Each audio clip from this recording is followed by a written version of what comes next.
ஆமாம், தேவ சமூகத்தில் நான் வைக்கிற விண்ணப்பங்கள், வடிக்கிற கண்ணீர், வந்து உக்காந்து இருக்கிறது, வாஞ்சிக்கிறது, இது எல்லாமே அவர் எழுதி வைப்பாராம், பைபிளில் எழுதி வச்சிருக்கிறார். அதனால தான் எபேசு சபைக்கு சொல்லும்போது நீ சகித்து கொண்டிருக்கிறதை நான் அறிவேன்கிறார். எவ்வளோ நல்ல தேவன் பாருங்க. அல்ல, நம்ம சகித்து கொண்டிருக்கிறது நம்ம சொன்னாதான் மற்றவங்களுக்கு தெரியும், அதனால் அவர் அறிவாராம். ஹல்லேலூயா. சிலர் வேதனையை கண்ணீராய் வெளியே காட்டிடுவாங்க, சிலர் அழமாட்டாங்க, உள்ள சகிச்சுட்டு இருப்பாங்க. ஹல்லேலூயா.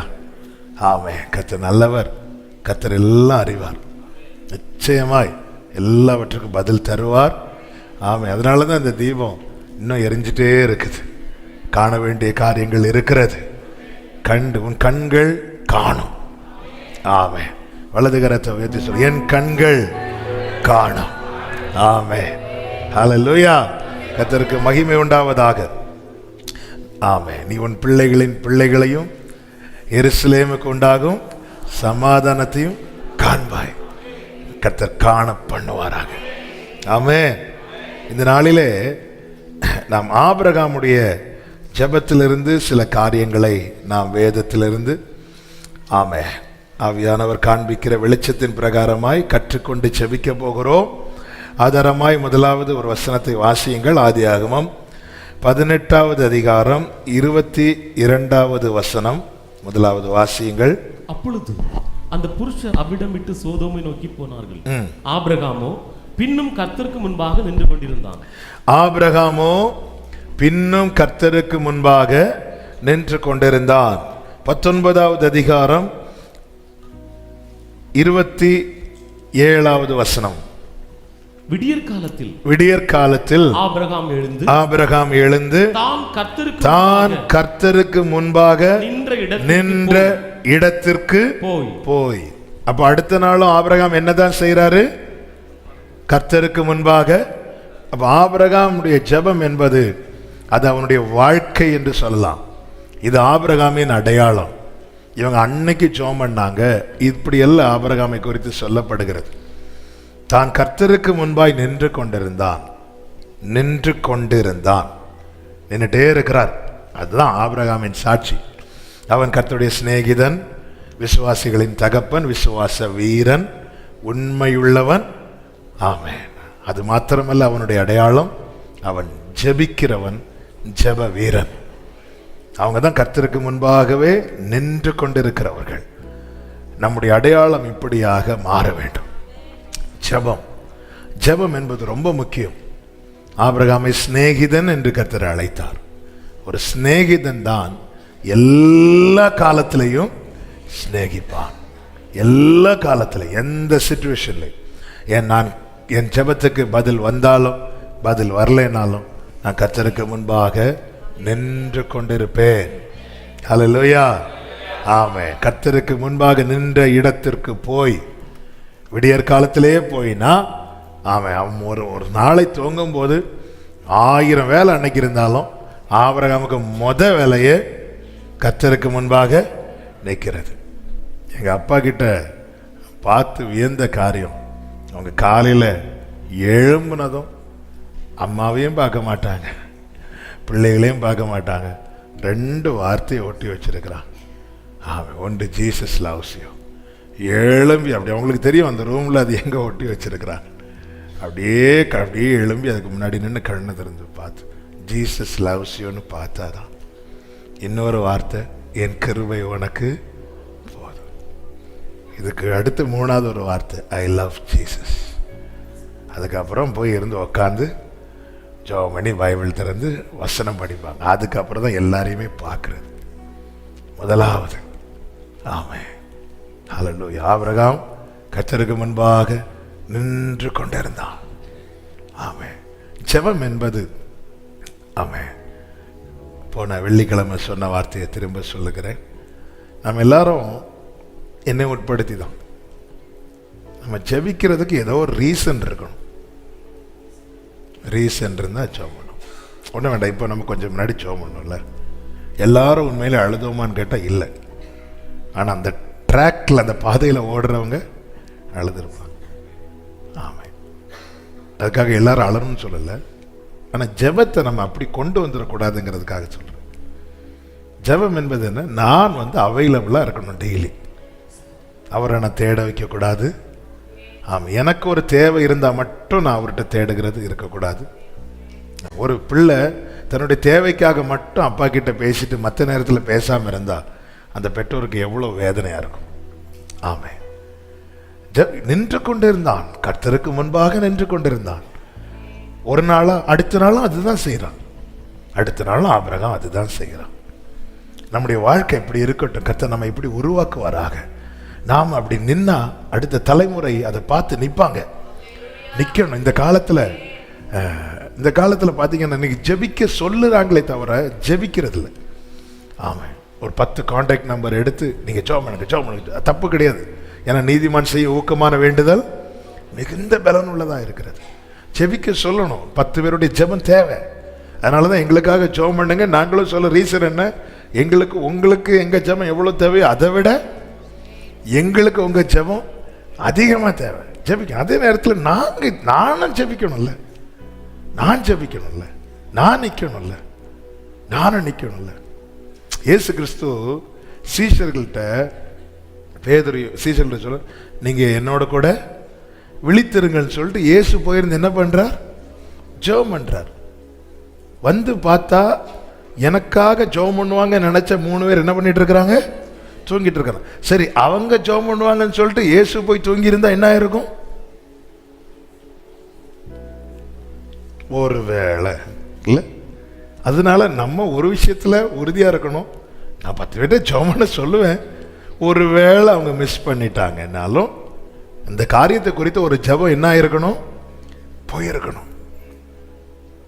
ஆமே, ஜெபம் போயிருக்கணும், ஜெபிச்சிருக்கணும். கர்த்தருக்கு மகிமை உண்டாவதாக. கர்த்தருக்கு முன்பாக நின்று கொண்டிருந்தான். ஆபிரகாமுடைய வாழ்க்கையில ஆதியாகமம் 12வது அதிகாரத்திலிருந்து நீங்க பார்த்தீங்கன்னா அவனுடைய ஜெப ஒவ்வொரு சிச்சுவேஷன்ல ஆபிரகாமுடைய ஜெபத்திலிருந்து நாம் கற்றுக்கொள்ளக்கூடிய சில காரியங்கள் இருக்கிறது.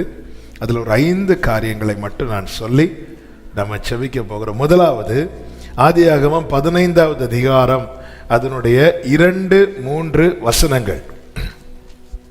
அதற்கு ஆபிரகாம், கர்த்தராகிய ஆண்டவரே, அடியனுக்கு என்ன தருவீர்?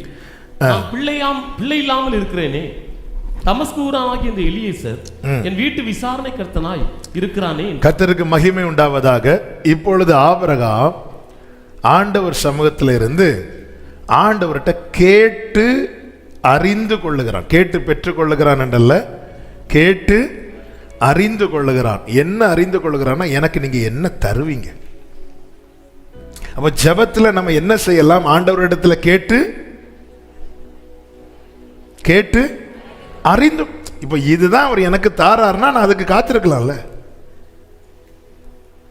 கேட்டு அறிந்து கொள்ளுகிறான் ஆண்டவர். அடியனுக்கு என்ன, நீங்க எனக்கு என்ன தருவீங்க? கேட்டு அறிந்து கொள்ளுகிறான். அவன் கேட்டதும் என்னப்பா சந்தேகம் இப்படி எதுவுமே சொல்லல. ஆண்டவர் அவன் கேட்டதும் கர்த்தர் சொல்லுகிறார். அவன் ஏன் கேட்டு அறிந்து கொள்ளுகிறான் என்றால் 12வது அதிகாரத்தில் 75வது வயதுல, ஆபிரகாமுடைய 75வது வயதுல கர்த்தர் அவனுக்கு வார்த்தையை சொல்லி கூட்டிட்டு வரார். அப்பொழுது அவன் கேட்கவில்லை. நான் சொல்லுகிற ஒவ்வொரு வார்த்தையும் நல்ல கவனமா கேட்கணும். அப்பொழுது எனக்கு என்ன தருவீர்னு கேட்கல. ஏன் கேட்கல தெரியுமா? அவ்வளவு பழக்கம் ஆண்டவருக்கு ஆபிரகாம தெரியும். ஆனா ஆபிரகாமுக்கு ஆண்டவர் அவ்வளவு பழக்கம் இல்லை. அதனால ஓகே சொல்லிட்டு ஆமேன் சொல்லிட்டு இப்ப 86 வயசு, 11 வருட பழக்கம்.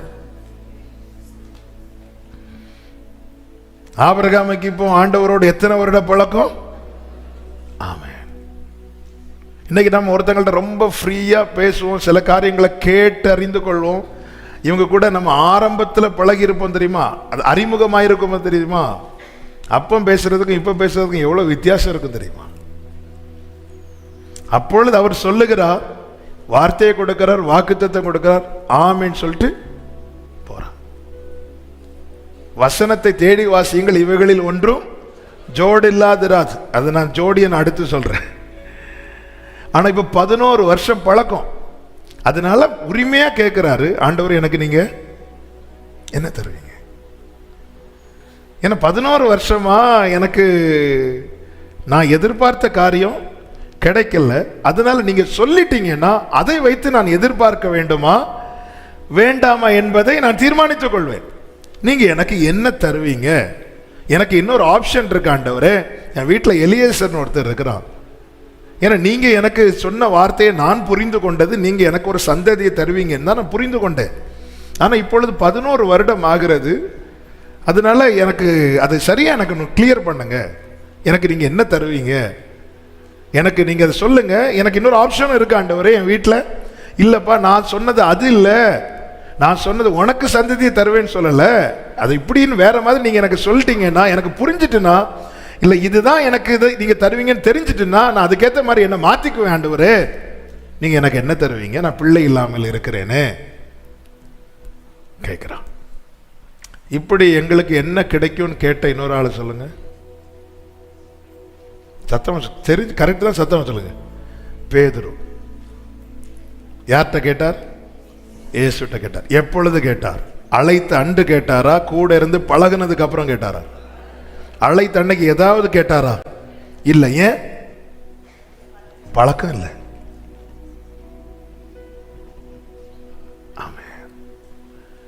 நாம் கேட்டு பெற்றுக்கொள்வதற்கு முன்னதாக கேட்டு அறிந்து கொள்வோம். அழைத்த நாள் முதல் இத்தனை நாள் வரை அவருக்கு நம்மை தாயின் கருவிலிருந்தே தெரியும். ஆனா நமக்கு என்னையிலிருந்து தெரியும்னா, ஆபிரகாமுக்கு என்னையிலிருந்து ஆண்டவரை தெரியும்னா 75வது வயதுல இருந்து.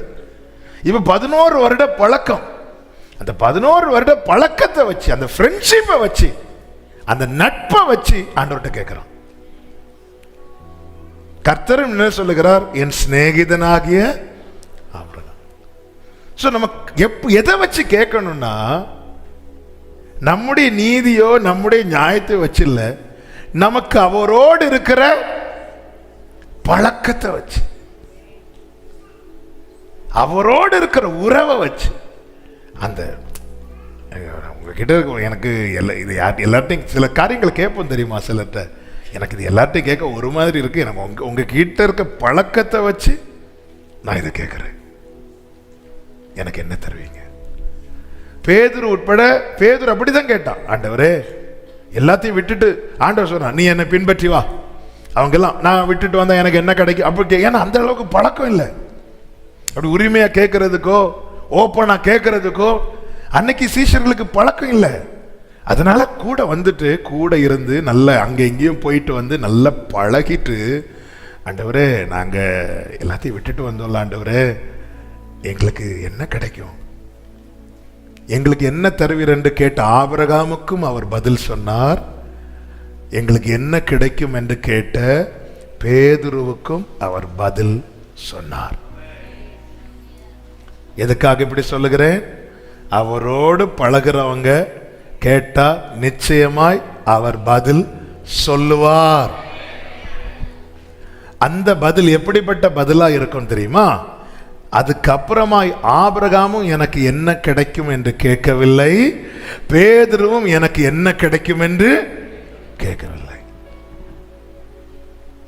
ஆபிரகாமுடைய ஜெபத்துல நாம கற்றுக்கொள்ள வேண்டிய முதல் காரியம் கேட்டு அறிந்து கொள்ளணும். ஆனா எல்லாருக்கும் கேட்டு அறிய முடியுமான்னு தெரியாது. பழக்கம். ஆமே ஆமே நம்முடைய அவரோடு உள்ள அந்த பழக்கம். ஆபிரகாமுக்கு தேவனோடு 11 வருஷ ஃப்ரெண்ட்ஷிப். 11 வருஷ ஃப்ரெண்ட்ஷிப். ஹல்லேலூயா. ஆமே. இந்த ஃபேஸ்புக்கில் அது திடீர்னு அப்படி ஃப்ரெண்டில் ஒரு நோட்டீஸ் வரும், உங்களுக்கு இந்த ஃப்ரெண்டோடு 11 வருஷம் ஃப்ரெண்ட்ஷிப். பேச்சும் கிடையாது, ஒன்றும் கிடையாது. எனக்கு ஃபேஸ்புக்கில் இருக்கிற முக்கா பேரை யாருன்னு தெரியாது. ஆனால் வந்துடும் நீங்கள். ஏன்னா அன்னைக்கு தான் 2 பேரும் அக்செப்ட் பண்ணி ரிக்வெஸ்ட் கொடுத்துருப்பாங்க, அக்செப்ட் பண்ணி இருக்கும். அது 5 வருஷம் ஆச்சு. 5 வருஷ பழக்கம், 8 வருஷ பழக்கம். ஆமாம், அது சும்மா போடுறது. ஆமாம். இப்போ நான் ஒரு கேள்வி கேட்குறேன், நமக்கு தேவனோட எத்தனை வருஷ பழக்கம்? ஃபேஸ்புக் பழக்கமா இல்லை ஆபிரகாம் ஆண்டவருக்கு இடையே இருக்கிறது ஒரு பழக்கம் இருந்துச்சுல, ஒரு அந்த ஃப்ரெண்ட்ஷிப்பா? அவர் இறங்கி நமக்கு ரிக்வெஸ்ட் கொடுத்தார், அக்செப்ட் பண்ணோம், அதோட முடிஞ்சு. வருஷத்துக்கு ஒருக்கா அப்படியே ஒரு ரிமைண்டரில் வரும், 1 year ஃப்ரெண்ட்ஷிப், 2 years ஃப்ரெண்ட்ஷிப். அன்னைக்கு ஒரு லைக்கு, ஒரு கமெண்ட், ஹாப்பி ஃப்ரெண்ட்ஷிப் டே, அவ்வளோதான். இந்த பழக்கம் வேலைக்கு ஆகாது. ஆமாம், நமக்கு தேவனோட அந்த பழக்கத்தை வச்சு கேட்குறான், அந்த உரிமையில கேட்கிறான், அதனால ஓப்பனா கேட்கிறான். அது வர அப்படி எல்லாம் உள்ளதா இருக்கு. அவருக்கு தெரியும் உள்ள என்ன இருக்குன்னு. பேதுருக்கு அப்ப இல்லைன்னா படகு போட்டு வலை போட்டு நிறைய மீன் இதெல்லாம் போட்டுட்டு ஒருத்தன் வரான், உள்ள இருக்கு. ஆமா, நமக்கு என்ன கிடைக்கும் இதை விட்டுட்டு அப்படி முதல்ல பழகும். பழகிட்டு மெதுவா அப்படிதானே சிலர்கிட்ட நம்ம சில காரியங்கள் கேட்கும்போது அங்கே மூடு சரியில்லை, அவங்க கொஞ்சம் அவங்கள்ட்ட ஃப்ரீயாக வேற பேசிட்டு, ஒருத்தங்க திடீர்னு நம்ம கிட்ட பிரைஸ் லார்ட் எப்படி இருக்கிறீங்கன்னு கேட்டாலே நம்ம நல்லா இருக்கணும்னு சொல்றதுக்கு முன்னாடி இவங்க ஏன் இப்போ நமக்கு கூப்பிடுறாங்க அப்படி கேட்டுட்டு தானே அடுத்து நல்லா இருக்கும்னு சொல்லுவோம். எல்லாரும் இல்லை, ஆனால் சிலர் கூப்பிடும்போது சிலர் பேசும்போது இவங்க ஏன் இப்போ கூப்பிடுறாங்க, எதுக்கா இருக்கும், பிரைஸ் லார்ட் நல்லா இருக்கிறேன்.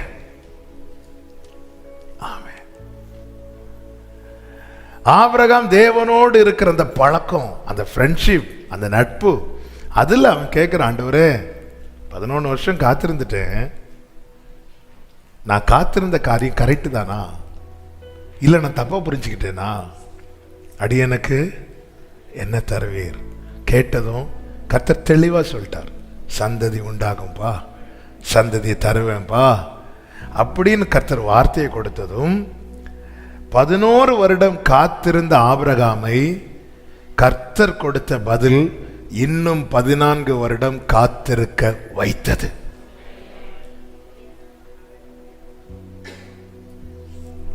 கர்த்தர் காலத்தை வார்த்தை தரும் முன்னமே குடித்து வச்சுட்டார், இன்னைக்குதான் நடக்கும், ஆனா நான் காத்திருக்கணுமே. 11 வருடம் காத்திருந்த ஆபிரகாமை இன்னும் 14 வருடம் காத்திருக்க வைத்தது என்னவென்றால், எனக்கு என்ன கிடைக்கும் என்று அவன் கேட்டு அறிந்து கொண்டானே, அதுதான். ஆண்டவர் எனக்கு இன்னைக்கு தருவீங்கன்னா நான் வெயிட் பண்றேன், இல்ல நீங்க டிலே ஆகணும்னா நான் இதோட வெயிட் பண்ண மாட்டேன், நான் வேற வழியை பார்த்து போயிடும், அப்படி இல்லை, எனக்கு தெரிஞ்சிட்டுன்னா நான் வெயிட் பண்ணுவேன். ஆமே, எனக்கு தெரிஞ்சிட்டு நான் வெயிட் பண்ணுவேன், எனக்கு என்ன கிடைக்கும். தேவனோடு இருக்கிற இந்த உறவுல கேட்கணும். கேட்டான், தேவன் பதில் கொடுக்கிறார். அந்த வசனத்தை வாசிங்க, 15வது அதிகாரம் அதனுடைய 4வது வசனம். அப்பொழுது கர்த்தருடைய வார்த்தை 3ல வாசிங்க. பின்னும் ஆபிரகாம், தேவரீர் எனக்கு புத்திர சந்தானம் அருளவில்லை, இதோ என் வீட்டிலே பிறந்த பிள்ளை எனக்கு சுதந்திரவாளியாய் இருக்கிறான். அதாவது 11 வருஷத்தோட ஆபிரகாம் காத்திருக்கிறத ஸ்டாப் பண்ணிடலான்னு பார்த்தார். ஸ்டாப் பண்ணிட்டு ஒரு பிள்ளைய தத்தெடுத்து வளர்க்கறதுக்கு பிளான் போட்டார்.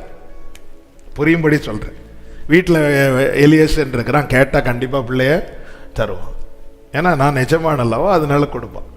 ஸோ பிளான் பண்ணி, ஆண்டவரே நீங்கள் சொல்லுங்கள் என்ன கிடைக்கும், நீங்கள் சொல்லிட்டீங்கன்னா நான் அதுக்கேற்ற மாதிரி என் பிளானை, அதனால நாங்கள் ஒரு ஆப்ஷன் இருக்கு ஆண்டவரே, நான் உங்களை எதுவுமே சொல்லலை, நீங்கள் என்னை அழைத்தது எனக்கு பெருசு, நீங்கள் என்னை தெரிந்தெடுத்தது எனக்கு ரொம்ப பெருசு, நான் 11 வருஷம் வெயிட் பண்ணிட்டு இருக்கிறேன், இப்படி ஒரு ஆப்ஷன் இருக்கு. வீட்டில் எலியேசர் பையன் இருக்கிறான், அவன் என் வீட்டில் தான் பிறந்திருக்கிறான், அதனால அவன் எனக்கு சுதந்திரவாளியா இருக்கிறான்னு சொல்லும் போது அடுத்த வார்த்தை, அப்பொழுது கர்த்தருடைய வார்த்தை அவனுக்கு உண்டாகி, இவன் உனக்கு சுதந்திரவாளி அல்ல. ஆண்டவர் தெளிவாக்குறார், இவன் உனக்கு சுதந்திரவாளி அல்ல, உன் கற்ப பிறப்பா இருப்பவனே சுதந்திரவாளி ஆவான் என்று சொல்லி கர்த்தர் அவனை அழைத்து வானத்தை பாத்தீங்க பாருப்பா, இதுதான் இப்படிதான் தெளிவுபடுத்தி சொல்லி அடுத்த வசனத்தை வாசிங்க, 6வது வசனம்.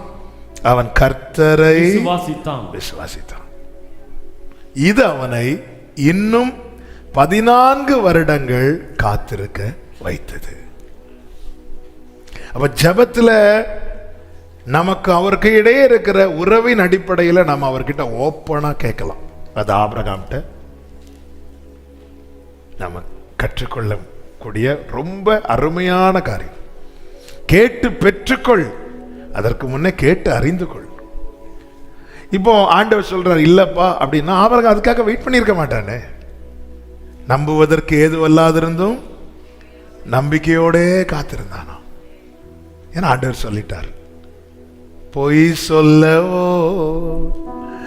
மனம் மாறவோ நீர் மனிதர் அல்லவே, நீர் மனிதர் அல்லவே.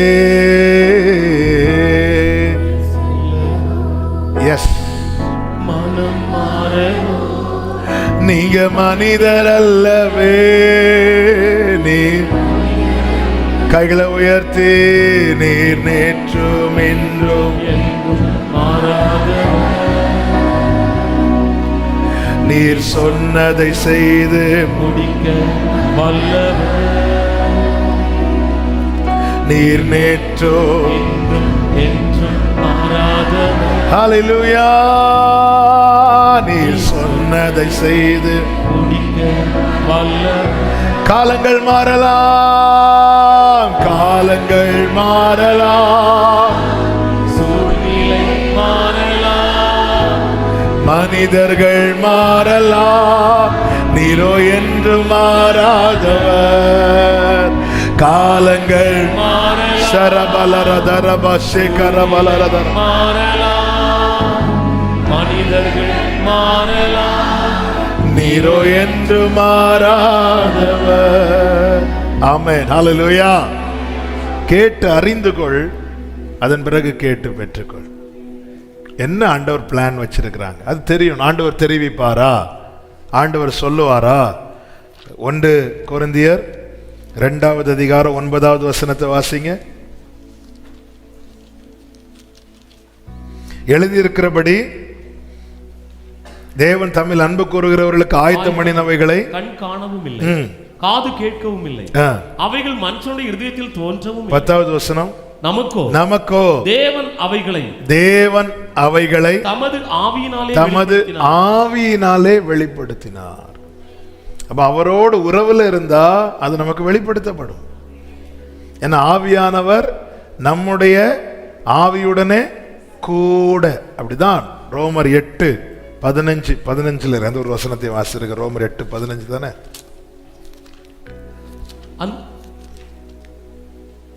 16 வாசிங்க. நாம் தேவனுடைய பிள்ளைகளாய் இருக்கிறோம் என்று ஆவியானவர் தாமே நம்முடைய ஆவியுடனே கூட சாட்சி கொடுக்கிறார். இதுதாங்க உறவு. ஆமென் சொல்லுங்க. ஆவியானவர் நம்முடைய ஆவியுடனே கூட. அப்ப இந்த பழக்கத்தை வச்சு கேட்கலாம், இந்த பழக்கத்தை வச்சு கேட்கலாம். இந்த பழக்கத்தை வச்சு கர்த்தர் பேதுருக்கு எல்லாம் சொல்லிட்டு இருக்கும் போது அவன் ஆமேன் போடாம அவன் அடுத்தவன் காரியத்தை கேட்க போறான். பழக்கத்தை வச்சு கேட்கறதுல ஒரு கணக்கு இருக்கு, ஒரு நியாயம் இருக்கு. அடுத்த விஷயத்தை இல்லை, உன் விஷயத்தை கேளு. ஆமென். பேதுருட்ட ஆண்டவர் சொல்லிட்டு இருக்க, இங்க பாரு, நீ இள வயதா இருக்கும் போது இப்படி முதிர் வயதாகும் போது உன்னை கூட்டிட்டு போவாங்க. ஆண்டவரே அவன் காரியத்தை சொல்லிட்டீங்கன்னா அதன் அர்த்தம் என்னன்னா, என் வயசு காலத்துல நான் ரத்த சாட்சியை மறிக்க போறேன்னு சொல்லிட்டீங்க, யோவானும் இப்படி சாவான்னு சொல்லிட்டீங்கன்னா கொஞ்சம் சமாதானமா. பேதுருக்கு சமாதானத்தை இந்த விஷயத்துல நீ அப்படி சமாதானம் படண்டா, அவன் நான் வர்றது வரைக்கும் அவ்வளவு சமாதானமே. அவன் பழக்கத்தை வச்சு கேட்கக்கூடியதை கேட்கணும். ஆண்டவரே எனக்கு என்ன தருவீங்க, என்ன தருவீங்க? பிள்ளைங்க கேட்க மாட்டாங்களாங்க, அப்பா எனக்கு என்ன வாங்கிட்டு வருவீங்க, என்ன வாங்கிட்டு வந்திருக்கிறீங்க? எனக்கு யார்கிட்டங்க கேட்பாங்க? இந்த உறவுல தானே. அந்த நமக்கு தேவனோட இந்த பழக்கத்தை தந்திருக்கிறாருங்க. உங்களை நான் சிநேகிதர் என்றே கர்த்தர் சொல்றார். பேதுரு கேட்டபோது சொன்னார், என் நாமத்தை நிமித்தம் நீ இதெல்லாம் விட்டதுனால இம்மையிலும் மறுமையிலும் அப்படி சொல்லிட்டு இங்க கொடுக்க போறது அங்க கொடுக்க போறது. அப்ப அவர் இருதயத்தில் இருக்குது என்ன செய்யணும்னு. நாம ஓப்பனா கேட்டா அவர் தம்முடைய இருதயத்தை ஓபன் பண்ணுவார். ஆனா அதுக்கு என்ன தேவைன்னா அவரோடு நட்பு. ஆமென். அடுத்து அறிந்து கொள்ளக்கூடிய ஒரு முக்கியமான காரியம், 17வது அதிகாரம் அதனுடைய 17-18 வசனங்கள். அப்பொழுது ஆபிரகாம் முகங்குப்புற விழுந்து நகைத்து, 100 வயதானவனுக்கு பிள்ளை பிறக்குமோ, 90 வயதான சாராள் பிள்ளை பெறுவாளோ என்று தன் இதயத்தில் சொல்லிக் கொண்டு, இஸ்மவேல் உமக்கு முன்பாக பிழைப்பானாக என்று ஆபிரகாம் தேவனிடத்தில் விண்ணப்பம் பண்ணினான். நல்ல கவனமா கேளுங்க. வாக்குத்தத்தம் பெற்ற தேவ பிள்ளைங்க வாக்குத்தத்தத்தை வச்சுதான் ஜெபம் பண்ணணும். ஆனால் இப்பொழுது ஆபிரகாம் வாக்குத்தத்தத்தை வச்சு ஜெபம் பண்ணல. ஆபிரகாம் எப்படி ஜெபம் பண்றார்னா, எதை தன் இருதயத்தில் சொல்லிக் கொள்ளுகிறானோ அதை தான் ஜெபமாய் வைக்கிறான். அப்போ இந்த ஆபிரகாம் ஜெபத்தில் கற்றுக்கொள்ளக்கூடிய 2வது காரியம் என்ன? நம்முடைய ஜெபத்தில் வருகிற வார்த்தைகள் எல்லாம் எங்கிருந்து வருகிறது தெரியுமா? நம்முடைய இருதயத்தில் என்ன சொல்லுறோமோ அதுதான் ஜெபத்தில் வருது. அப்ப இருதயத்தில் நாம என்ன சொல்லணும், அதுக்கு தான் ஆண்டவர் 17வது அதிகாரம் 1வது வசனத்திலிருந்தே சொல்லிட்டு வரார். வாக்கு தத்தத்தை கொடுத்திருக்கிறார். என் இருதயம் வாக்கு தத்தத்தை சொல்லுமானால் என் ஜெபம் ஈசாக்கை குறித்ததா இருக்கும். நம்முடைய இருதயம் என்ன சொல்லுதோ, நம்முடைய ஜெபத்துல நம்ம என்ன ஜெப, ஆபிரகாமா இருந்தாலும் சரிதான், யாரா இருந்தாலும் சரிதான், அவனுடைய இருதயம் என்ன சொல்லுதோ அதை தான் அவன் ஜெபத்துல வைப்பான். இஸ்மவேல் உமக்கு முன்பாய் பிழைப்பானாக. ஆபிரகாம் ஈசாக்குக்காக எல்லாம் ஜெபம் பண்ணியிருக்கணும். உனக்கு கொடுக்கப்பட்ட வாக்குத்தத்தம் 24 வருடம் இந்த வாக்குத்தத்தத்தை அவர் சொல்லிக் கொண்டு வருகிறார். 24 இயர்ஸா. ஆனால் அவன் இருதயம் என்ன பார்க்குது அப்படின்னா, வார்த்தையை பார்க்கல, தன்னை பார்க்குது. ஆமென். 100 வயதானவனுக்கு பிள்ளை பிறக்குமா, 90 வயதான சாராள் பிள்ளை பெறுவாளா? அப்போ இருதயம் சூழ்நிலையை தான் சொல்லிட்டே இருக்கு, சரீர நிலைமையை தான் சொல்லிட்டே இருக்கு, பிரச்சனையை தான் சொல்லிட்டே இருக்கு. சோ இருதயம் இவைகளை சொல்லிக் கொண்டிருக்குமானால் நம்முடைய ஜெபமும் அப்படிதான் இருக்குமே தவிர கேட்டு பெற்றுக்கொள்ளும்படியான ஜெபமாய் நம்மிலிருந்து புறப்படாது. நம்முடைய ஜெபம் அது அவருக்கு உகந்ததா இருக்கணும், அது அவருக்கு பிரியமா இருக்கணும். ஆமென். யாபேஸ் வேண்டிக் கொண்டான், கர்த்தர் அதை அவனுக்கு அருளினார். ஆபிரகாம் வேண்டிக் கொண்டதை கர்த்தர் அருளினா பிரச்சனை வேற மாதிரி ஆயிரும். ஆபிரகாம், உனக்கு நான் வாக்குத்தத்தம் வச்சு, உன் இருதயம் உன் சூழ்நிலையை பேசிட்டே இருக்குது. உன் இருதயம், அதனாலதான் உங்கள் இருதயத்தை ஊற்றி விடுங்கள் இருக்கு பைபிள்ல. கர்த்தரை என்றென்றே, கர்த்தரை எக்காலத்திலும் கர்த்தரை நம்புங்கள், உங்கள் இருதயத்தை அவருடைய சமூகத்துல ஊற்றிரு. இல்லைன்னா அது சொல்லிட்டே இருக்கும். உன் சரீரத்தை பாரு, உன் பிரச்சனையை பாரு, உன் குடும்பத்தை பாரு, உன் மனைவியை பாரு, உன் புருஷனை பாரு. நம்ம முகங்குப்புற விழுந்து ஜெபிக்க போனாலும் அதுதான் சொல்லிட்டே இருப்போம். கேட்டு பெற்றுக்கொள்ளும்படியாய் நம்முடைய ஜெபம் இருக்காது. அப்ப நம்முடைய இருதயம் எதை தான் சொல்லணும் அப்படின்னா, கர்த்தர் நம்மோடு பேசி இருக்கிறார், தெளிவா பேசிட்டே வரார். நம்முடைய வாழ்க்கை திரும்பி பேசிட்டு நம்முடைய இருதயம், அதனாலதான் தாவீது சொல்லுகிறார், நம்முடைய வாக்கை என் இருதயத்தில் வைத்தேன். அது வெளியே போக விடக்கூடாது. வார்த்தை மறக்கவே கூடாது, நமக்கு மறக்கவே கூடாது, சொல்லிட்டே இருக்கணும்.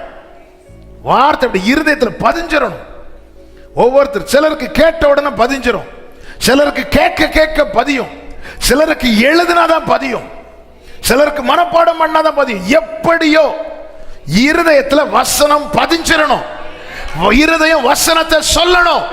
இருதயம் வசனத்தை சொல்லுமானால் நம்முடைய ஜெபம் உகந்ததாய் மாறும்.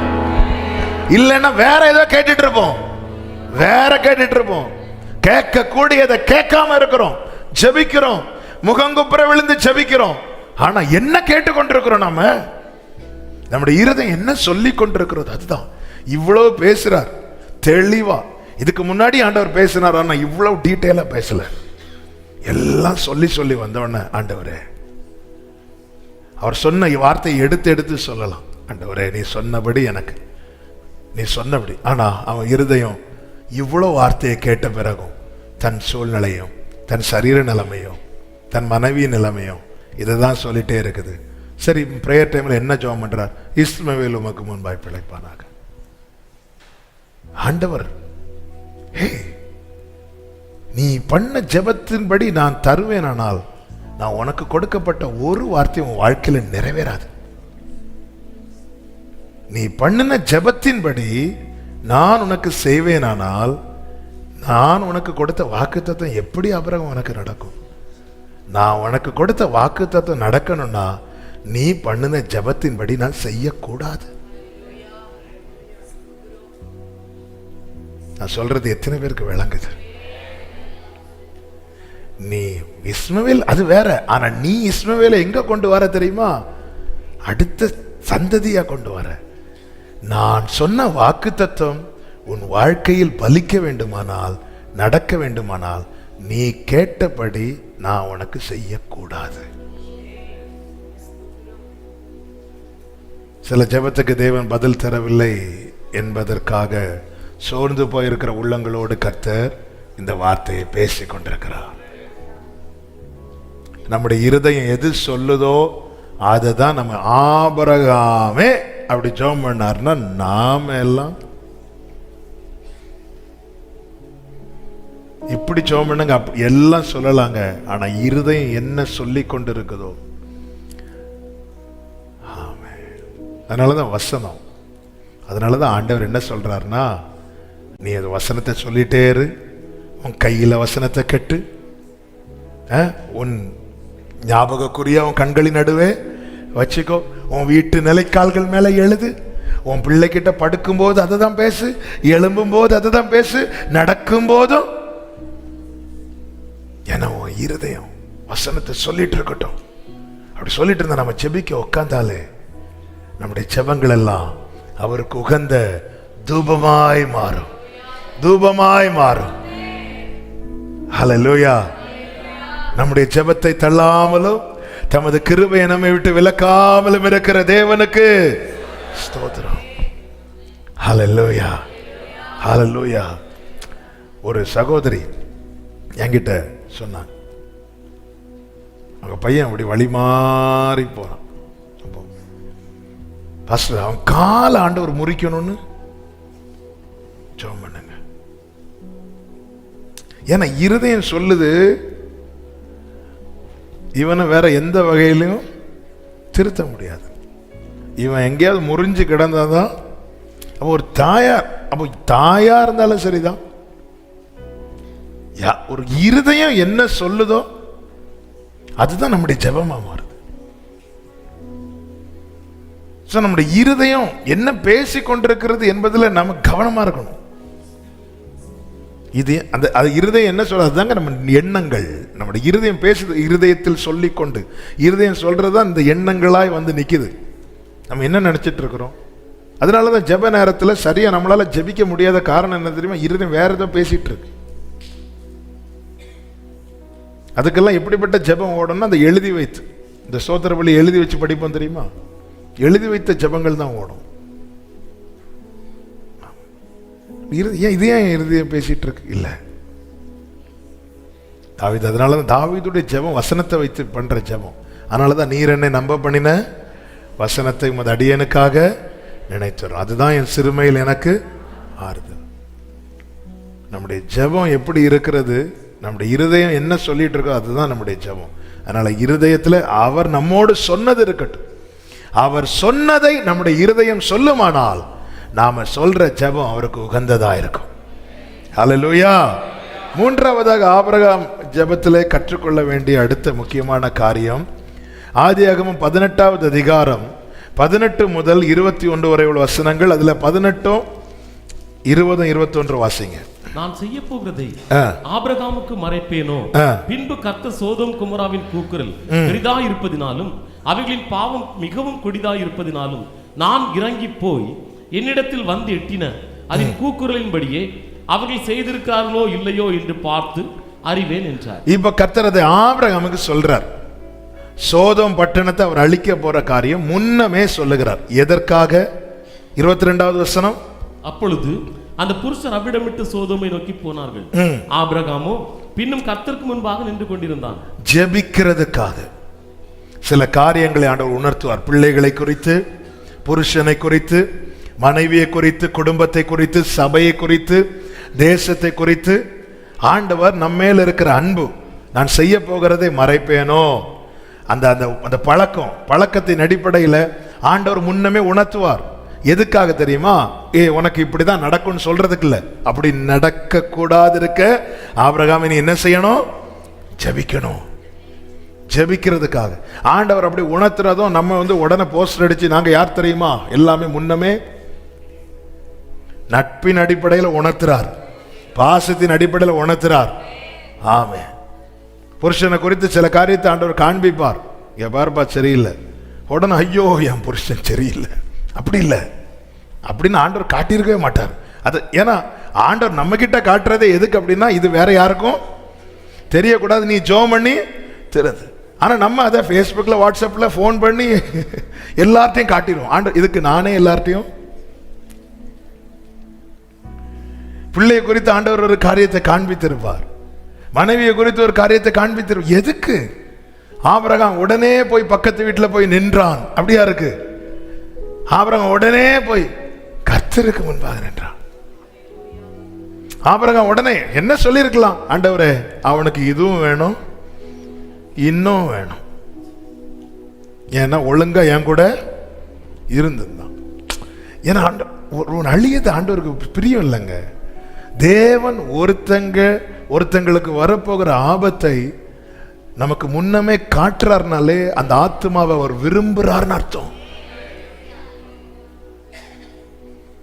காட்டிட்டாரா ஜெபம் பண்ணிடணும், ஜெபம் பண்ணிடணும். எத்தனை பேர் ஆண்டவர் காண்பித்து தருவார் தெரியுமா? 2 வருஷத்துக்கு முன்னாடி ஒரு குறிப்பிட்ட ஒருத்தங்களை ஆண்டவர் காட்டி தராங்க. நான் தூக்கத்துல கத்துறேன், அவங்க இறந்துட்டாங்க அவங்க இறந்துட்டாங்க அவங்க இறந்துட்டாங்க. அதுக்கப்புறம் தான் அலர்ட் ஆகி பார்க்குறேன், இல்லை இது அப்போ ஏதோ காட்டி தராங்க. அப்போ அந்த மரண தூதன் வந்து வாசல்ல வந்து நிற்குது. உடனே நைட்டு 2 மணிக்கு எழும்பி இருந்து ஆண்டவர் ஜெபம் பண்ண வச்சார். ஜெபம் பண்ணிட்டு கிருபையினால இன்னைக்கும் அவங்க இருக்கிறாங்க. யாருன்னு கேட்காதீங்க, அப்படி யாரை கேட்க வந்தா நீங்க தான் சொல்லிடுவேன். நமக்கு ஒரு வியாதி உண்டு, நம்ம ஒரு புரியறதுக்காக ஒரு காரியத்தை சொல்லும் போது உடனே அது யாரா இருக்கும், அது நீங்க தான். அப்போ தேவன் வந்து உணர்த்துறதுக்குன்னா அடுத்த நாள் உடனே அவங்கள கூப்பிட்டு இதை பாருங்க இப்படி எனக்கு அதுக்கு இல்லை, அப்படி நம்ம காட்ட ஆரம்பிச்சிட்டோம்னால அதுக்கப்புறம் ஒண்ணுமே உன்கிட்ட ஜெபம் பண்றதுக்கு தந்தா நீ அதை வச்சு பேரு சம்பாதிக்கிறியா? எதுக்கு தாரார்? ஆபிரகாம் போய் நிக்கணும், ஆண்டவரே ஆண்டவரே ஆண்டவர் காட்டுவாருங்க, உணர்த்துவாருங்க. இயேசு கிறிஸ்து ஜெபம் பண்ணிட்டு இருந்தார். இயேசுவோடு இருக்கிறவங்க கடல்ல போறாங்க இல்ல, அவர்கள் வருத்தப்படுகிறதை அவர் கண்டாராம். அப்ப காட்டி கொடுக்கிறார்ல ஆண்டவர், காட்டி கொடுக்கிறார்ல. ஒரு காரியம் ஒருத்தங்களுக்கு நடக்கிறது மாதிரி நடக்கிறதுக்கு முன்னமே நமக்கு காட்டுறாருன்னா அந்த உத்தரவாதத்தை நாம எடுக்கணும். அப்படி ஒரு காரியம் நடந்துச்சுன்னா ஆண்டவர் உனக்கு நான் சொன்னேன்ல, அப்படிதான் அங்க இருக்கு. எசேக்கியேல் இந்த வசனத்தை எடுத்த வாசிங்க. எச்சரித்தும் நீ எச்சரிக்காம போன அந்த இரத்த பள்ளி உண்மையில வரும் இருக்குவே. ரைட் சைடில் இருக்கும், எடுத்தவங்க வாசிங்க. எடுத்துட்டீங்களா? எசேக்கியேல் தீர்க்கதரிசன புஸ்தகம்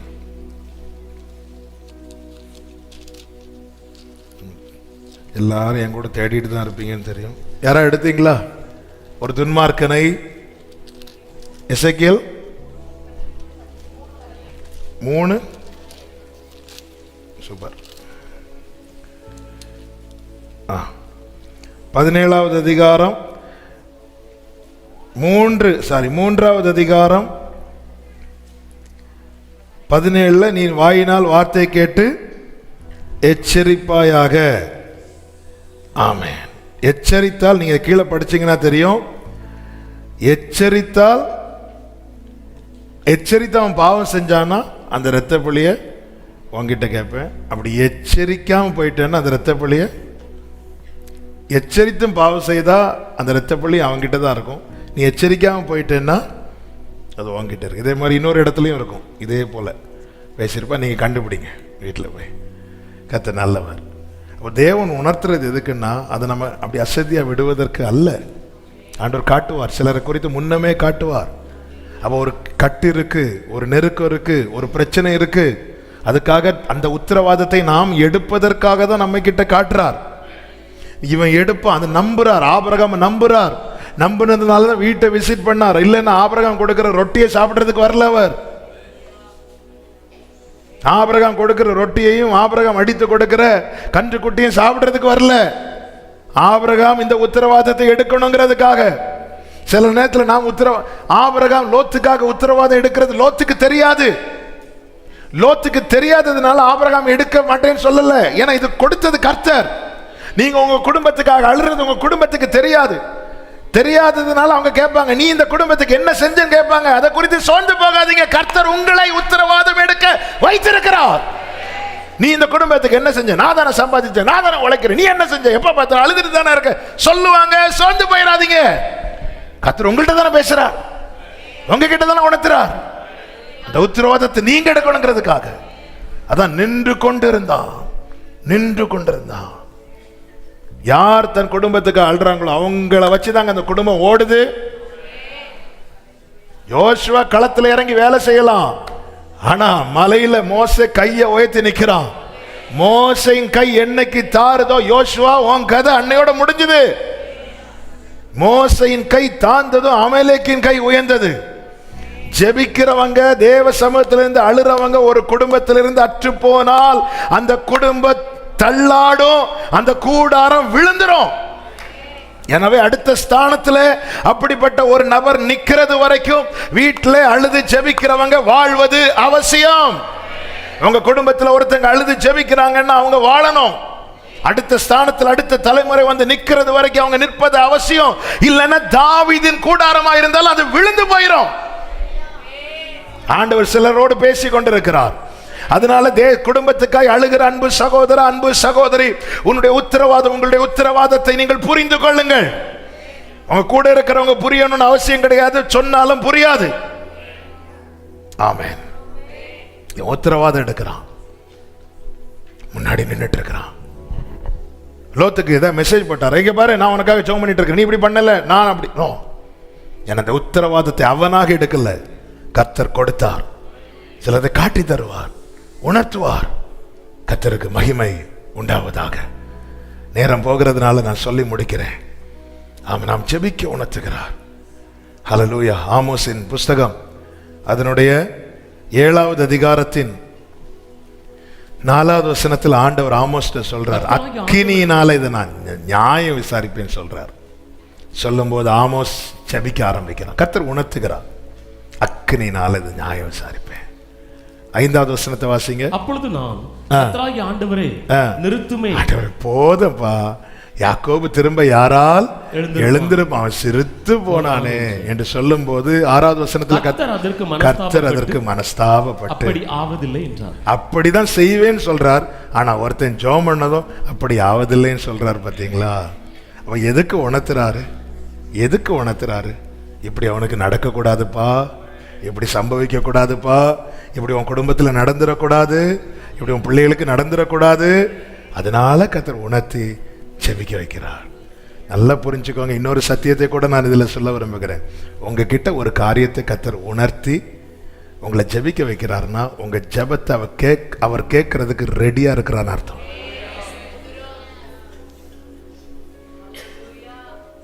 ஆமென். நான் இந்த வேர்டை ரிப்பீட் பண்றேன். உங்ககிட்ட ஒரு காரியத்தை தேவன் உணர்த்தி, சொப்பனத்தின் மூலமோ தரிசனத்தின் மூலமோ அல்லது யார் மூலமோ உங்ககிட்ட ஒரு காரியத்தை தேவன் உணர்த்தி உங்களை ஜெபிக்க வைக்கிறார்னா உங்க ஜெபத்தை அவர் கேட்கிறதற்கு ரெடியா இருக்கிறார். அதன் அர்த்தம் தான் மூவராய் ஆபிரகாமை சந்திக்க வருகிறார்கள். உடன் வந்த 2 பேர் சோதோமை நோக்கி போகிறார்கள். கர்த்தர் அங்கே நிற்கிறார். ஏன்? ஆபிரகாம் பின்னும் கர்த்தருக்கு முன்பாக எனக்கு டைம் இல்லைன்னு சொல்லிட்டு கர்த்தர் போகல. ஆபிரகாமே நீ நிக்கணும், நீ நில்லு ஆபிரகாமே, எனக்கு அவசரம் இல்லை, நான் கேட்கிறேன் ஜெபிக்கணும். கர்த்தர் உணர்த்துவாருங்க கண்டிப்பா இந்த ஆகஸ்ட் ஜெபத்துல. ஆமென். அதனாலதான் நேற்று ஜெபத்தை குறித்து சொல்லும்போது சொன்னேன் அல்லவா, நீங்க உங்க தேவையெல்லாம் சொல்லிட்டு கொஞ்ச நேரம் எப்படி இருக்கணும்?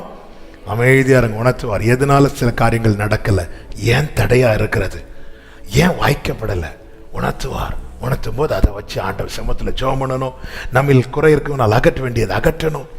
ஆமே, கர்த்தர் உணர்த்துவார். இந்த ஆகஸ்ட் ஜெபத்தில் கர்த்தர் உணர்த்துவாராக. ஆமே, அப்படி ஒரு காரியத்தை தேவன் உணர்த்துறாருனாலே, வர்றதுக்கு முன்னாடி உணர்த்துறாருனாலே நம்ம ஜெபிக்கிறத அவர் கேட்கறதுக்கு ரெடியா இருக்கிறார்னு அர்த்தம். ஹல்லேலூயா. உங்ககிட்ட உணர்த்துற காரியத்தை நீங்க ஜெபம் பண்ணுங்க. உங்களுக்கு இன்னும் ஜெப சப்போர்ட் தேவைன்னு வரும்போது உங்களுக்கு பாஸ்டர்ஸ்க்கு ஃபோன் பண்ணி சொல்லுங்க, ஜெபம் பண்ணுங்க. உங்களுக்கு நெருக்கமா இவங்க ஜெபம் பண்ணுவாங்க நம்பிக்கையுள்ள விசுவாசிகள்கிட்ட சொல்லுங்க. ஆமே, இந்த காரியத்துக்காக. ஆனா ஒரு உங்களுக்கு நிச்சயம் இருக்கணும், இவங்க இந்த விஷயத்தை வெளியே. நான் திருப்பி சொல்றேன், முதல்ல நீங்க ஜெபம் பண்ணுங்க. இல்ல எனக்கு இந்த காரியத்துக்கு நான் ஜெபம் பண்ண உட்கார்ந்தாலும் என்னால முடியல, எனக்கு ஒரு பிரேயர் சப்போர்ட் தேவை அப்படின்னு இருந்தா சபை ஊழியருக்கு சொல்லுங்க. உங்க சபை ஊழியருக்கு சொல்லுங்க. இது ஆன்லைன்லயும் பாக்குறதுனால சொல்றேன். உங்க பாஸ்டர் சொல்லுங்க, எனக்கு இன்னும் பிரேயர் சப்போர்ட் தேவை. யாருக்கிட்ட சொல்லணும்? இவங்க கிட்ட சொன்னா இவங்க இந்த விஷயத்த அவங்க ஹஸ்பண்ட கூட அவங்க ஒய்ஃப்ட கூட சொல்ல மாட்டாங்க என்கிற நிச்சயம் இருக்கிறவங்க கிட்ட நீங்க சொல்லுங்க.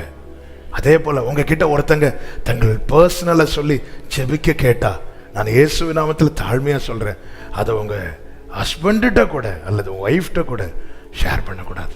ஏன்னா அவங்க நீங்க ஜெபம் பண்ணா கர்த்தர் கேட்பார்னு நம்பிதான் உங்ககிட்ட ஜெபிக்க சொல்லியிருக்கிறாங்க.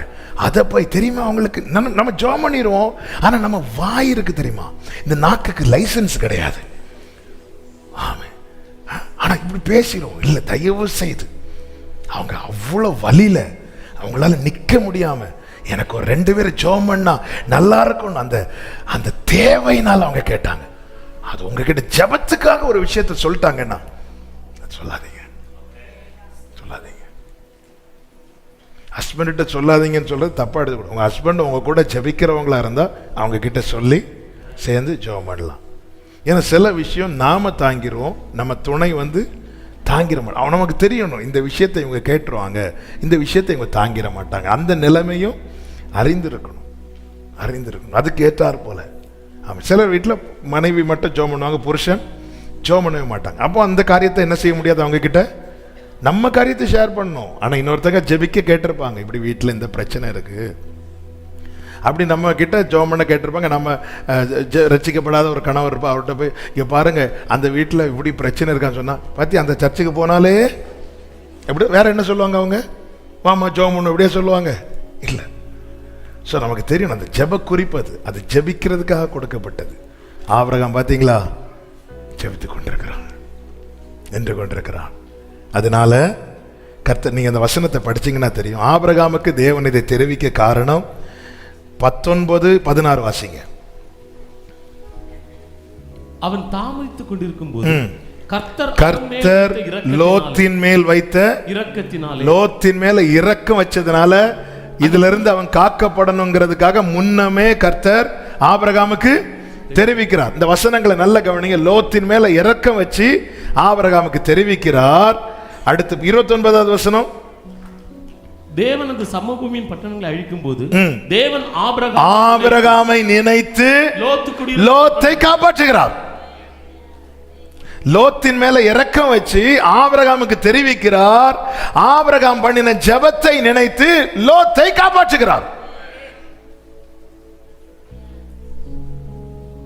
ஹல்லேலூயா. அவன் அழியணுங்கிறது தான் தேவ சித்தமா இருந்திருக்கும். ஆனால் ஆபிரகாமை ஜெபிக்க வச்சிருக்க மாட்டான். நீங்க எரேமியாவில் படிச்சீங்கன்னா தெரியும், எரேமியா கிட்ட சில இடத்துல சொல்லுவார், நீ இந்த ஜனத்துக்காக விண்ணப்பம் பண்ண வேண்டாம், நான் கேட்க மாட்டேன் அப்படிம்பார்.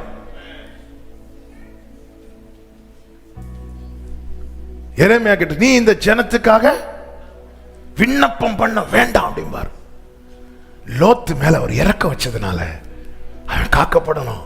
ஆபிரகாம்கிட்ட ஆபிரகாமை ஜெபிக்க வைக்கிறார். ஆபிரகாமை நினைத்து, அதாவது ஆபிரகாம் கர்த்தருக்கு முன்பாய் நின்று பண்ணின ஜெபத்தை நினைத்து லோத்தை காப்பாற்றுகிறார். கர்த்தர் நிறைய பேசிட்டு இருக்கிறார், நான் நம்புறேன். ஹல்லேலூயா. இல்லாண்டவரே, அவங்களெல்லாம் திருத்த முடியாதாண்டவரே, அப்படி இல்லை. ஒருத்தங்களை குறித்து வரப்போகிற ஆபத்தை முன்னமே காட்டுறாருன்னா உங்களுக்கு பிடிக்குதோ பிடிக்கலையோ புரிஞ்சுக்கோங்க, ஆண்டவர் அவங்க மேல இறக்க வச்சிருக்கிறார்.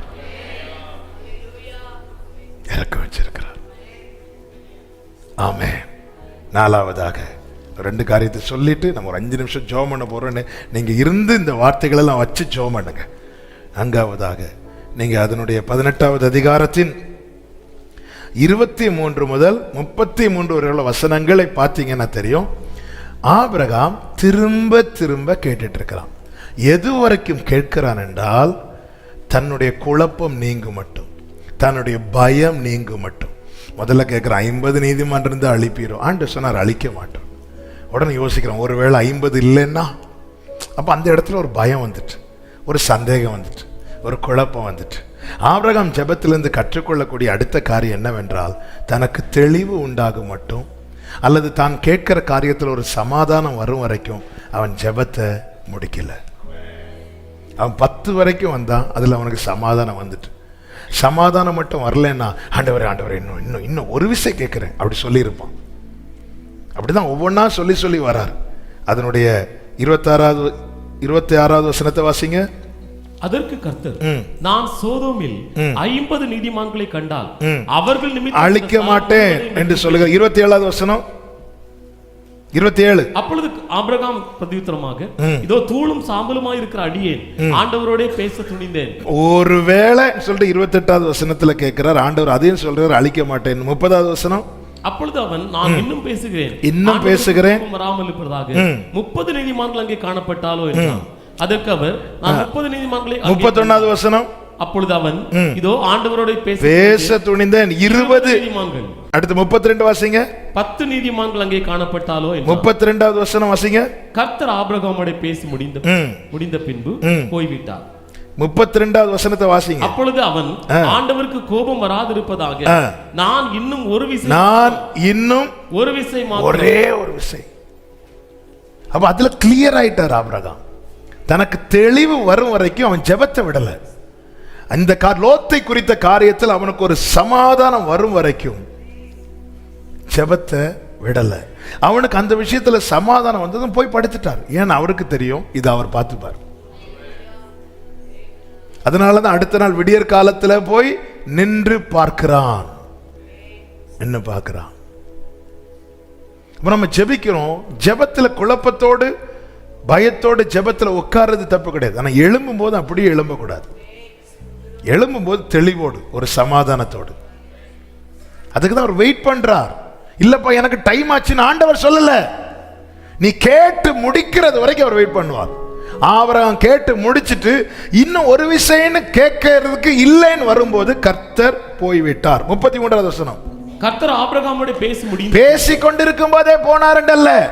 பேசி ஜெபத்துல ஆண்டவர் பொறுமையா இருப்பார். நமக்கு தான் பொறுமை இல்லை. டைம் ஆகுது. அவர் இருந்து பேசி இன்னும் ஒரு விஷயம் சொல்றதுக்குள்ள ஆண்டவர் போயிட்டார். இதை கேட்க விட்டுட்டேனே, அப்படி இல்லை. இருந்து அப்புறம் கேளு, ஓகே, சந்தேகம்லாம் தீர்ந்துட்டா, சமாதானம் ஆயிட்டா, ஓகே, அவர் போயிட்டார். அவர் போனதுக்கு அப்புறம் ஆபிரகாம் போறார். நமக்குள்ளே இருக்கிற தெளிவு வர்றது வரைக்கும் ஜெபத்தை விடக்கூடாது. 5வதாக ஆபிரகாம் ஒன்றை பெற்றுக்கொள்வதற்கு முன்னே அவனை வேறொன்று செய்ய வைத்தார். அது என்ன? 20வது அதிகாரம் 18வது வசனம். ஆபிரகாம் தேவனை நோக்கி வேண்டிக் கொண்டான். அப்பொழுது தேவன் அபிமெலேக்கையும் அவன் மனைவியையும் அவன் வேலைக்காரிகளையும் குணமாக்கி பிள்ளை பெறும்படி அனுக்கிரகம். ஆபிரகாம் தான் அதுக்காக காத்திருக்கிறார். ஆனால் அதே தேவையில் இருக்கிற இன்னொருவருக்காக ஆபிரகாமை கர்த்தர் ஜெபிக்க வைத்தார். ஹல்லேலூயா. ஆபிரகாம் தன் வீட்டில் என்னைக்கு நான் ஒரு குழந்தைய பார்ப்பேன் இருக்கிறதுக்கு முன்னாடி, நீ இன்னொரு வீட்டில் இதே பிரச்சனையில் இருக்கிறாங்க ஆபிரகாமே, அவங்களுக்காக ஜெபம் பண்ணு, அவங்களுக்காக ஜெபம் பண்ணு. அடுத்த அதிகாரத்தில் நீங்க படிச்சீங்கன்னா ஆபிரகாம் வீட்டில் அந்த சத்தம் கேட்க ஆரம்பிச்சுட்டு. ஹல்லேலூயா, ஆமென். இப்பொழுது இந்த நேரத்தில் நீங்க என்ன தேவையில் இருக்கிறீங்க, இதே தேவையில் இருக்கிற உங்களுக்கு தெரிஞ்ச யாராவது இருப்பாங்கன்னா அவங்களுக்காக உண்மையா ஜெபம் பண்ண போறீங்க. ஆமென். யோபுவுக்கு சிறையிருப்பு மாறணும். ஆனா யோபு யாருக்காக ஜெபம் பண்ணாரு? சிநேகிதருக்காக. இப்பொழுது ஒரு 5 நிமிடங்கள் தேவ சமூகத்தில், ஆண்டவரே இந்த 5 காரியத்தை வச்சு ஜெபம் பண்ணணும். நீங்க வீட்டில இருந்து இல்ல சர்ச்சை முடிச்சு உட்கார்ந்து தியானித்து ஜெபம் பண்ணுங்க. ஆனா இந்த நேரத்தில் ஒரு குறிப்பிட்ட காரியம், என்ன காரியம்? இந்த மெசேஜ் எடுக்கும்போது ஆவியானவர் நேற்று உணர்த்தினது தான். ஆமே. உங்க தேவைக்காக நீங்க கொஞ்சம் முன்னாடி அழுதுருப்பீங்க. ஆனா இதே தேவையில்லை. இப்ப புத்திர பாக்கியத்துக்கு காத்திருக்கிறவங்களுக்கு சொல்றேன், இதே போல காத்திருக்கிற உங்களுக்கு தெரிஞ்சு யாராவது இருப்பாங்கன்னா அவங்க வீட்டில் இந்த சத்தம் கேட்கணும்னு நீங்க உங்களுக்கு எப்படி ஜெபம் பண்ணுவீங்களோ அப்படி மனதார ஜெபம் பண்ணுங்க.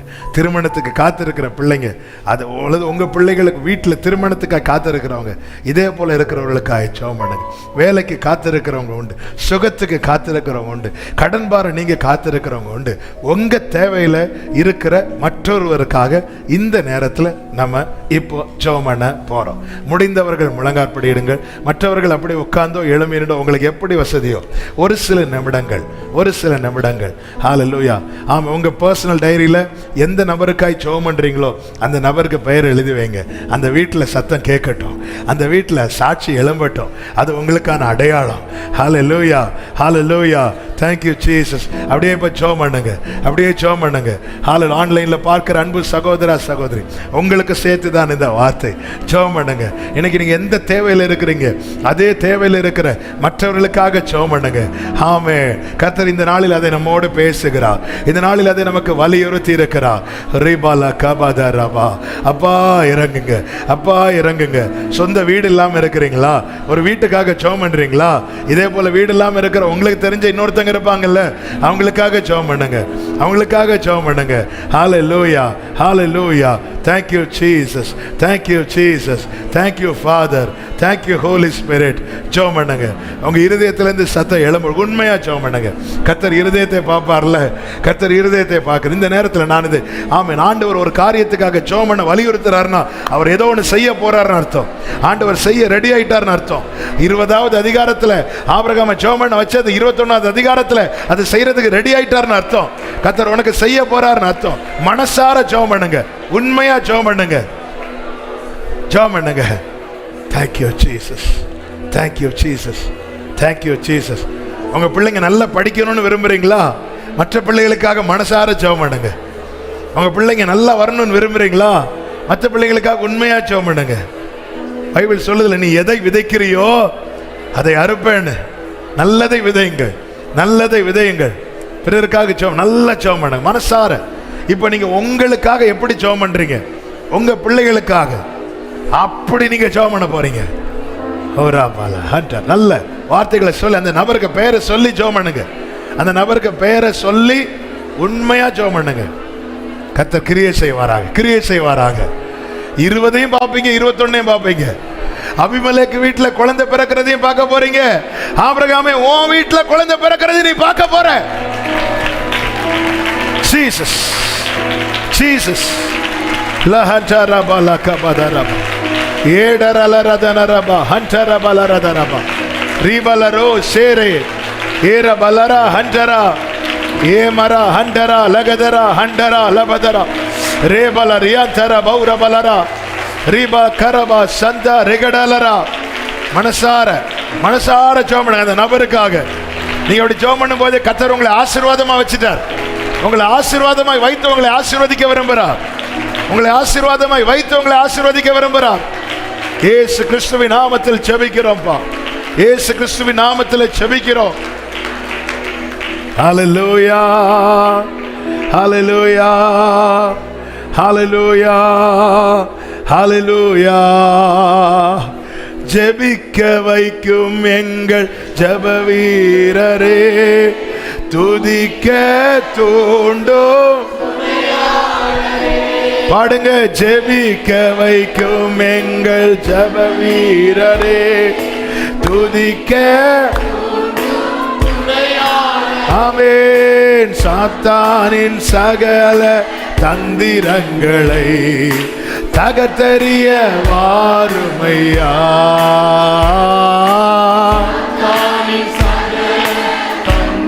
ஹல்லேலூயா, ஆமென். கொண்டு எங்களை அனலாக்கும். ரிபலரதனரா சந்தரலரதனபா ஏடரபலரியாந்தனரே பக்கபரபா. ஹல்லேலூயா, ஹல்லேலூயா, ஆமென். ஆவியான எங்கள் அன்பு, ஆவியான எங்கள் அன்பு தெய்வமே, அடியோரை ஆட்கொண்டு நடத்துமே. ஆவியான எங்கள் அன்பு தெய்வமே, அடியோரை ஒரு விஷயம் கூட பாடுவான். ஜெபிக்க வைக்கும், ஜெபிக்க வைக்கும் glory.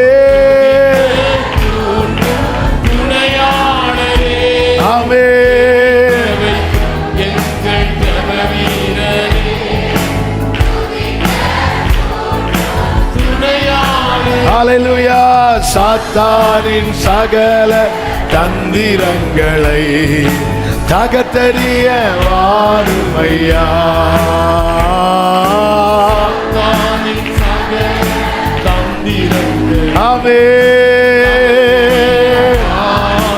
ஒரே சத்தமாய் விரும்பி கேட்போமா? ஆட்கொண்டு எங்களை அனலாக்கோ,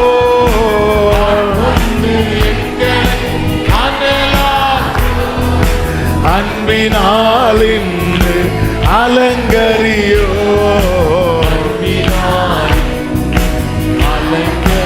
ஆமென். ஆவியான எங்கள் அன்பு தெய்வமே, அடியோரை ஆட்கொண்டு நடத்துமே. ஆவியான எங்கள் அன்பு தெய்வமே, அடியோரை. நல்ல கரங்களை தட்டி அபிஷேகம் பெற்றவங்க அந்நிய பாஷைகளை பேசி நம்மோடு பேசப்பட்ட வார்த்தைகள் நம்முடைய ஊடுருவி செல்ல செயல்பட. சபல கபர பலரதர ஏடரலரதரபா சஜர பலரதர ரீபலரதரபா ஷேபர பலரதர ஊடர பலரியதரபா கபர பலரதரபா லோரி பலரிதரியதரபா ஷேபலர. ஹalleluya, hallelujah, hallelujah. ஏ மர கரபலரியதனரபா ஷேபலர ஏடரியலரியதனரபா ஷேகலரபா தனர கந்தரே லகதரபா ரிபலரதனமா. Glory, glory, glory, glory, glory. ஜெபாவி ஊற்றுகிறார்.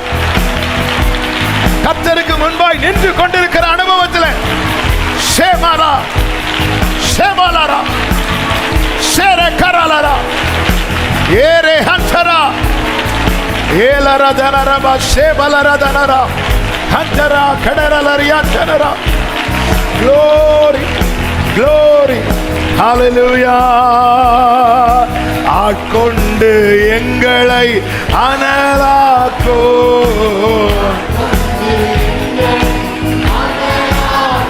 ஆமென். அன்பினால் இன்று அலங்கரியோ. ஹல்லேலூயா. ஆட்கொண்டு எங்களை, ஆட்கொண்டு எங்களை, ஆமென். ஜீசஸ் அன்பினால் இன்று, அன்பினால் இன்று. ஆவியான எங்கள் அன்பு தெய்வமே, அடியோரை ஆட்கொண்டு நடத்துங்கப்பா. ஆவியான எங்கள் அன்பு அடியோர். ஆமென், ஆமென், ஆமென், ஆமென். பரிசுத்த பிதாவே, நல்ல தகப்பனே, நன்றியோடு உம்மை துதிக்கிறோம், ஸ்தோத்திரிக்கிறோம், மகிமைப்படுத்துகிறோம். நீர் நல்லவரப்பா, உங்க கிருபை பெரியது. இந்த ஆகஸ்ட் ஜெபத்தின் 2வது நாள் உங்க சமூகத்தில் கிருபையாய் கொண்டு வந்து உம்மை பாடி துதித்து ஆராதிக்க செபிக்க கர்த்தர் பாராட்டின கிருபைகளுக்காய் நன்றி. எங்களோடு இடைப்பட்டீர், பேசினீர், கற்றுத்தந்தீர். இது எங்கள் வாழ்க்கையிலே வெளிப்படுத்தப்பட ஆவியானவரை எங்களை ஆட்கொள்ளுவீராக. ஆபிரகாமை போல நாங்கள் ஒவ்வொரு உமக்கு முன்பாய் நின்று கொண்டிருக்கிறவர்களாய் காணப்பட எங்களுக்கு கிருபை செய்யும். ஒவ்வொருவரையும் சமாதானத்தோடு அனுப்பும். நாளைக்கும் தடையில்லாமல் நம்முடைய பிள்ளைகளை கொண்டு வாங்க. கர்த்தர் நடத்தும் எல்லாவற்றையும் அனுகூலமாக்கி தாரும். மகிமை, கனம், துதி எல்லாம் ஒருவருக்கே செலுத்துகிறோம். இரட்சகர் இயேசு கிறிஸ்துவின் நாமத்தில் பிதாவே, ஆமென். சேர்ந்து சொல்லுவோமா? என் ஆத்துமாவே கர்த்தரை ஸ்தோத்திரி, முழு உள்ளமே அவருடைய பரிசுத்த நாமத்தை ஸ்தோத்திரி. என் ஆத்துமாவே கர்த்தரை ஸ்தோத்திரி, கர்த்தர் செய்த சகல உபகாரங்களை மறவாதே. ஆமென். ஹல்லேலூயா. God bless you. கர்த்தர் உங்களை ஆசீர்வதிப்பார்.